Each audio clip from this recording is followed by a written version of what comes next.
Hey man, you ever looking to flatter? The staircase of disbelief. So we're going to tie here nihilism to flat Earth, right? If you consider the ability for people, this is what you're talking about, the ability for people to grapple with very controversial parapolitical ideas, or with hugely alternative perspectives on, let's say, historical events, globalist politics, metaphysical ideas, just this sense that the great holographic illusions of reality must be encountered if you want to know what's going on. And there's different levels of that. And for me, a useful thing to do is place things within a sort of classification system of elevating incongruity, right? Elevating astonishment, higher and higher levels of mind-bending improbabilities, right? So in my work with individuals, which is like 90% of what I do, we call this funny idea the staircase of disbelief, right? And let me just explain what that is, because it's dead simple. Imagine a staircase that stretches up into the sky, into the clouds, right? And low down on that staircase are certain subject matters where you can take a step on it, a little step. Let's take an easy one. JFK was not assassinated by Lee Harvey Oswald, right? So let's say that's step one. So that's a conspiracy that is kind of obvious.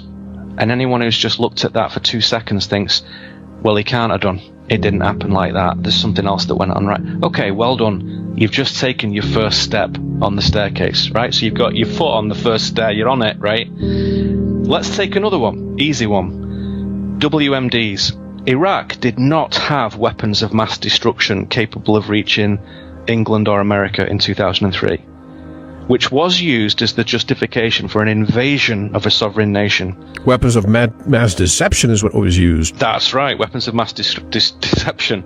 Weapons of mass destruction were not real, and Tony Blair and George Bush lied. And people who exposed that deceitfulness were assassinated, like Robin Cook, the British MP. He exposed that lie and they killed him. Let's say that's step 2, right? You see where I'm going with this, yeah? Sure. And you're on the steps, and there's other ones. We could go through a bunch, but let's say you get the idea. Low down on the staircase, there's some slightly unbelievable ideas, but nevertheless they are true. And once you've taken a few steps up there, you then start to get the idea that the world is not the way you thought it was. And then you get, let's say, midway on the staircase, 9/11. 9/11 was not due to 19 Arab hijackers. First and foremost, because many of them have turned up alive. Fact. Go and check that out. So right from the start, it wasn't. And then we meet, and you and I have spoken to this woman, Judy Wood, and people like that who have got a clear thinking head on the shoulders, who are not swayed by nonsense, not pushed by trends and popular themes, not threatened, who tells us that there's a serious problem on that day.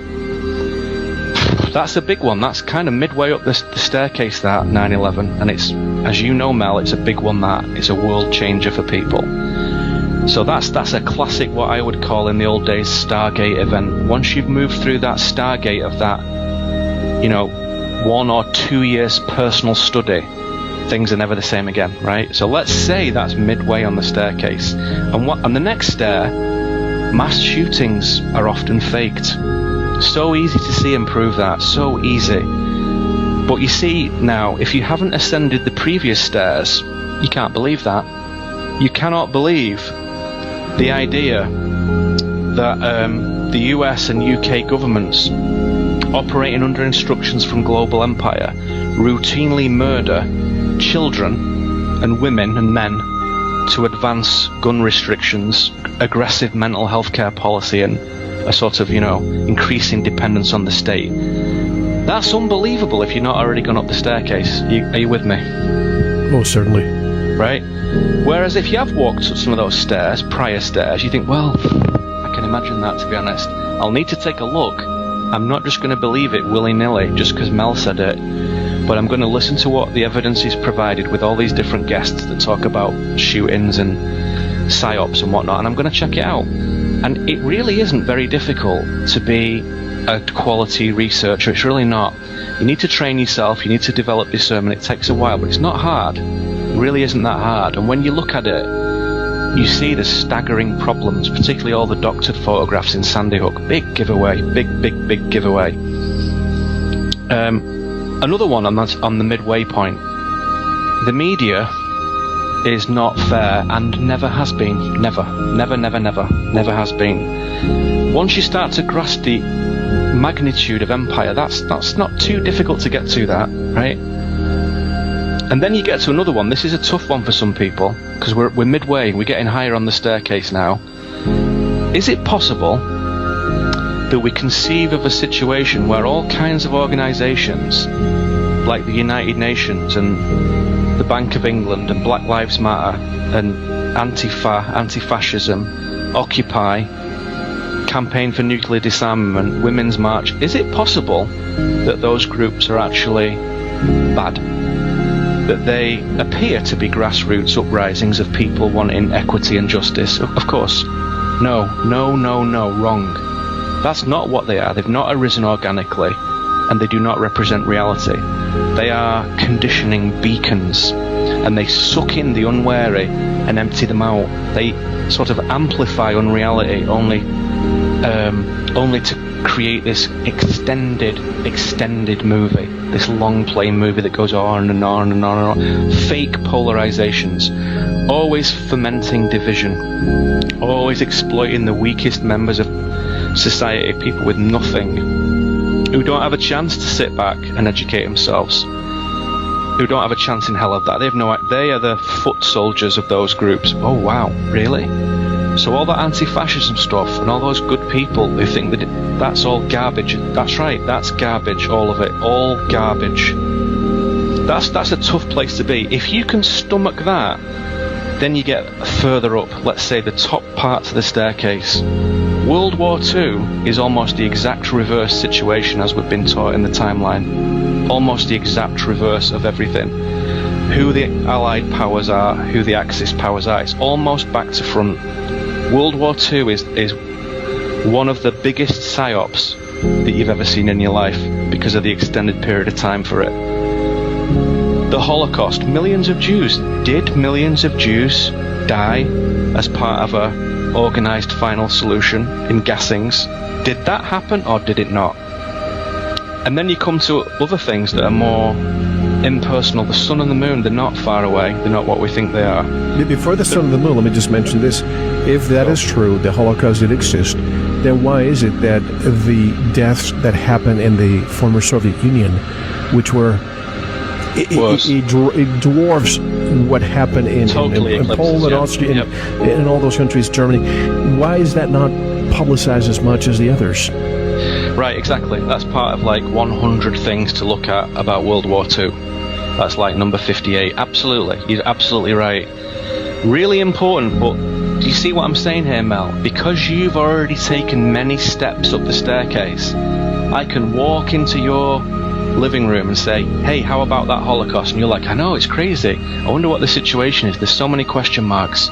You can do that in 2 seconds because you've already walked up the staircase. Even if you've only just heard that bit for the first time, stair 78 for the first time. Yeah, but don't go to Europe to question that because you'll go to jail. You'll go to jail because people in Europe are not allowed on the staircase. They're not allowed on it at all. If I go down to the local coffee shop here in my little town in Washington State and start talking about that, I think the police would arrive and they'd take me off in a truck, you know, and think, well, that's some sort of racial hatred thing. What on earth are you talking about, you anti-Semite, racist, xenophobic, bigot, white privileged bastard? What on earth are you talking about? No, you wouldn't do it because we know that no one's gone up that staircase. Nobody's done it. You go up further. The Earth is not a sphere. The sun and the moon are not what you think they are. Same size, not far away. There is no gravity.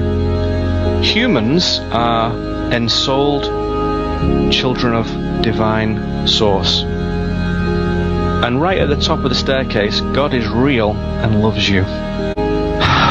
That staircase of disbelief is what allows one person to examine a thing and another person not to examine a thing. You forget, Mel, and I say this tongue-in-cheek, you forget how far you've already come up that staircase over the last 15 years. You forget how many steps you've taken, and you forget what giant cataclysmic paradigm shifts you've had in your own private mind, in your own heart, in your own thoughts, personally in your life, with yourself, with your family, with your friends, with your business, with the audience, with this, with everything. We forget how far we've come. And just for a second, you stop and you look down and you realize you're at the top of the staircase. You're right there thinking, anything's possible. Stair 100. Anything is possible. And there is a lot of people walking around who don't even want to take the first step. They don't want to know. And here's why. If you take step number 1, Lee Harvey Oswald did not kill JFK. You have to go to step 100.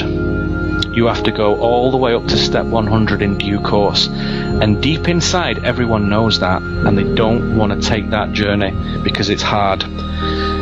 It's hard, it's ugly, blood will be spilt, people will be lost, people will disappear, people will laugh at you, people will take business away from you, people will mock you, people may even lock you up.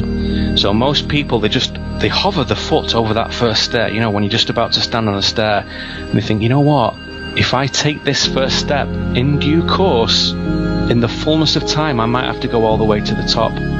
Flat Earth, God. I don't know whether I can do that. I don't even know whether I want to go there. And again, I emphasize this point, every single stair is a question mark. It's not whether this is the case or not. That's a very personal decision. We don't need to objectively agree on anything here.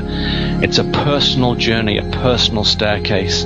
All they are question marks. Flat Earth, there's a lot of big important questions there. Really, really important questions. Anyone who writes that off needs the brain examining. They need to go back and get the crayons out and start again.